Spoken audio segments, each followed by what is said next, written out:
So now let me introduce you to 3 new symbols that are used to build more complicated logical expressions out of simple logical expressions. Denotes as not. So that means not. So let's say we understand our components. Now we need to understand these next 3 things. So let's see. So I want you to take notice of the letter N. So take notice of it. Are you looking at it? The letter N for end. And I want you to take a look at this symbol. And so what does it look kind of familiar to, right? It looks familiar to an N. So you could just think that the N in and denotes as a symbol like this. And so what does this look similar to? I want you to take notice of the letter R. So let's carry on. Is it right here? It kind of looks like how? It kind of looks like this, right? Or so this is how you could kind of remember it.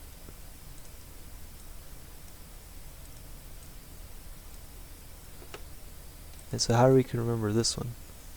The squiggly line. Think about it. Well, when we write it out, it looks kind of like we start with the N and it comes out kind of curvy. So let's do that. So right here. So it's going to look kind of like this. Not. Right? And so that's just one, that's how I would remember it. Now, if you wanted to figure out another way to remember it, and try it. But, like I said, it's just, might be easier just to do this, right? The squiggly line means and, like an N for not, and then this up sign right here, this curvature line right here, means and the curve right here means or. So our next thing, we call this sign the negation. So we call it the negation. So we want to figure out what this means. We have the symbol P. So we say that's the negation of P. So it could be read as, is red not P, or the negation of P. And so it could also be written out like this. Some professors write it out like this, some people don't. It doesn't really matter, it means the same thing. And so, where do people use this the most? People use it for computer science majors. So, if you're a computer science major, I highly suggest you use this. If you're not, then it doesn't matter which one you use. Alright, so now we're going to learn about the conjunction. So we learned about the negation, right? And so we learned 3 symbols. I didn't tell you the names yet, I just told you how to remember them. And so what does conjunction sound like? Well, if you remember back in the days when you're a little kid, conjunction means to put something together. So that's all this symbol does, right? We're going to learn about this symbol. It's called the conjunction symbol. So we're going to have P in, this is read end, remember? Denoted as end. So P and Q. So it's read P and Q. So I hope you guys understand what's going on. If you don't, then watch this portion of the videos a couple of times to really engrave this concept. So this just means is read P and Q. And so just like the top one, it has another way of saying it, right? So that's all that means. And we got one more, right? What was our last one? It was the or, right? And so what do you mean? What do you think does that mean? So I want you to think about it. And if you don't know what it is, so I'm going to explain it to you right now. So we're going to have something that's going to say this. The symbol pointing up. And we're going to have our two letters. And these are lowercase, so that should be lowercase too. Lowercase. Just so you don't get confused. So we have two lowercase letters for components or statements, right? Because that's all they are. And it's read as P or Q. So it's read P or Q. Or we could read it as or the disjunction of P or Q. So that's how we read these, right? So I want you to take your time to look at these. So we have the negation P. It's read not P or the negation of P. We got P and Q. It's read P and Q, or the conjunction of P and Q. P or Q, or the disjunction of P and Q. And so formally read, right, we say not P, P and Q, P or Q. Because who wants to say or the negation of P, or the negation of P, the conjunction of, that's just too wordy. And no one wants to do that. So now we're going to learn about the order of operations for everything that we just learned, right? So just like in math, logic has its own order of operations, and math is just a lot of logical statements put together. And so that's what we're going to learn right now, the order of operations. And so remember that word that looks like a squiggly line? The negation. So we have this, right? The negation. And that's always performed first. So, and I want to explain to you, how it's not performed first. And so, if you read a statement, you say, James is thin, right? James is thin. And then you say, James is not thin. You're not going to say, James is thin, not. Right? And so this is read is not, right? That's why I told you to take a couple minutes to think about it and memorize it. So this is read is not. And so if we had a statement that said James is thin, and then we wanted to negate that statement to have it say is not, so we say James is not thin, then that is the formal way to saying it, right? It's going to be performed first, but you don't want to say James is thin not. So that's basically what's happening. So it's performed first.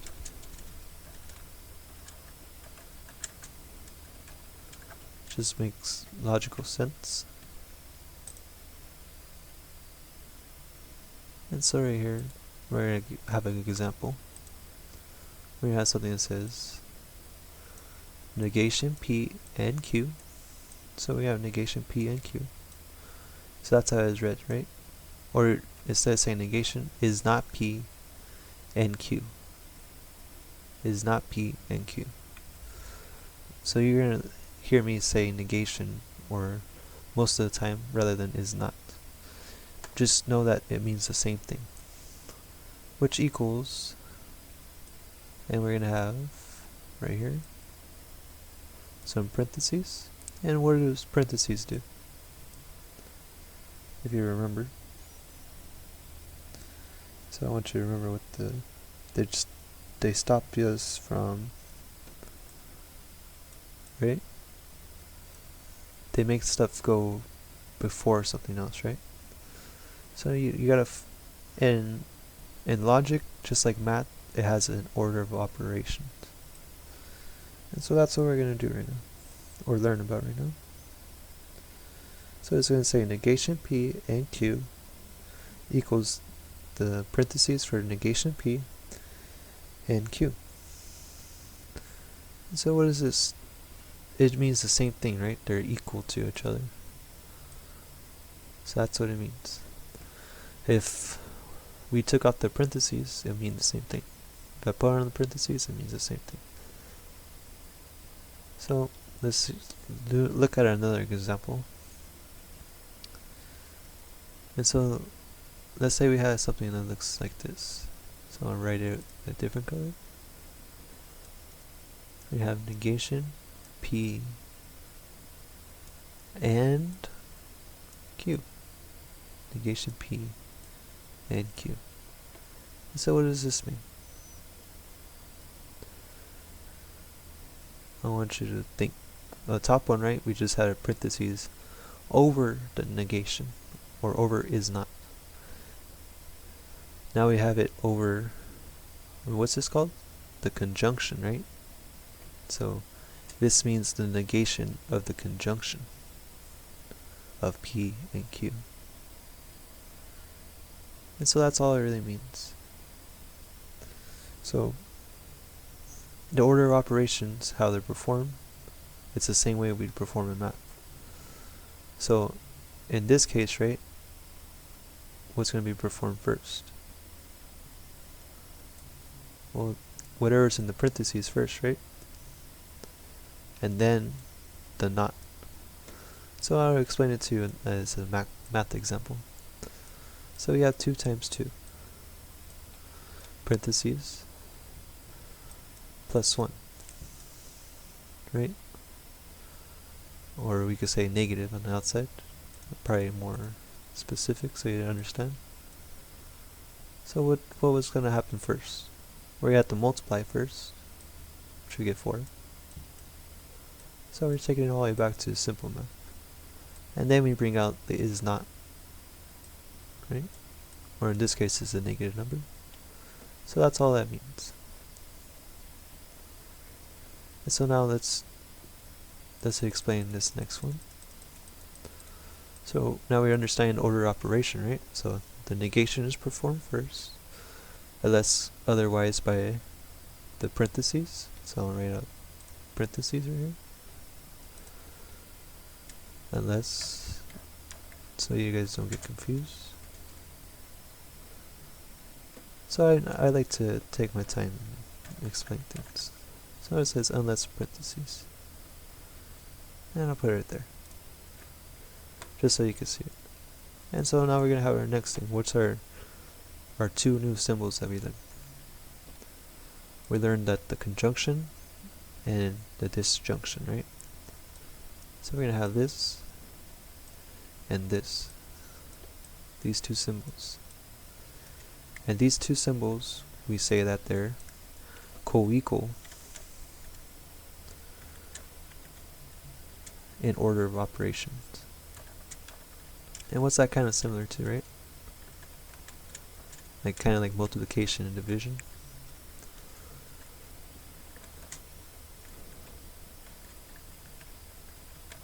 So it's the same premise or idea.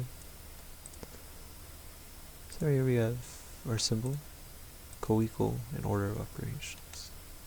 So we got 1 right there. We got our second row right there. And then we got our order of operations. So and so I'm going to put this in red. So these are all our different order of operations. So this is considered ambiguous.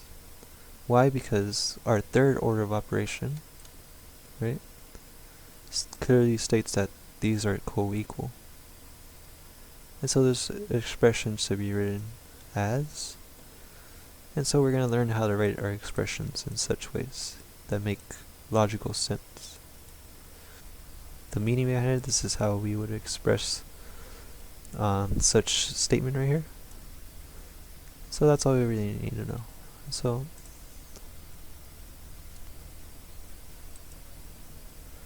now we're going to learn about the word but and what does it translate to. And so the word but translates the same as and when it links two independent clauses, as in James is tall but he is too heavy. And so I want to write that out. So the word but translates the same as in when it links two independent clauses, as in James is tall but he is too heavy. James is tall but he is too heavy. And so what word are we looking at? We're looking at the word but, right? It links two independent clauses. And what's another word for independent clauses that we've been using? Right, we've been using components and statements. So we've been using components and statements. In this case, we use independent clauses to be more specific, right? These clauses are is tall and too heavy. And so if we use different phrases, then this wouldn't have been an independent clause. But we want to use independent clauses to reference to the word but. And so just know that for the most of the time when we use but, we're referring to independent clauses. And this is not an English class, so I don't want you to get too caught up on it, but I just wanted to make reference to it so that it makes sense what we're learning right now. So our P is James is tall, but he is too heavy. Q, right? We're learning about our components. So that's our two components or statements. And in this case we could say independent clauses. So what does that mean for us? We say P but Q. Q means the same as P and Q. And who would have thought, you know? You have good reason to think that way. But in logic, right? It just means the same thing. We're connecting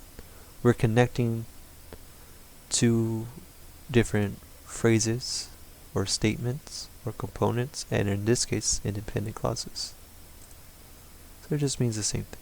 So I don't want you shouldn't get caught up behind I want to say linguistics, you know, because of how the English language works and stuff, but you shouldn't get caught up into that. Just really just focus on that it means the same thing. So don't get caught up that but and mean the same. Just know they mean the same thing and let it go, you know. Don't focus on it. That's the best way I could explain it to you. Because all it just means is it's a conjunction. Right? We're combining these two components. Right? If it was breaking these two components apart, like an or statement, then it would be the opposite, right? In this case, it just means James is tall, but he's too heavy. If you say James is tall, and it could be read both ways, right? If you say James is tall, but he's too heavy. In this case, we're reading it just the way we need to read it. So I hope you understand what I was trying to explain to you. Right? If this said James is tall or he is too heavy, it's giving you an ultimatum kind of thing.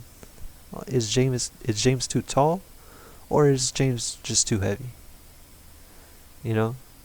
And we're going to explain that right now. And so you don't get confused in that sense. Just know that but connects the two phrases. So let's carry on. Thank you for watching the video. If you enjoyed the video, please give it a thumbs up and subscribe to the channel. It would help a lot to allow my channel to keep growing. And if you have any comments, please leave it down below in the description. And if you have any ideas for the future or future content you want to see, please let me know too. And I hope I can see you guys next time. Thank you, everybody, and goodbye.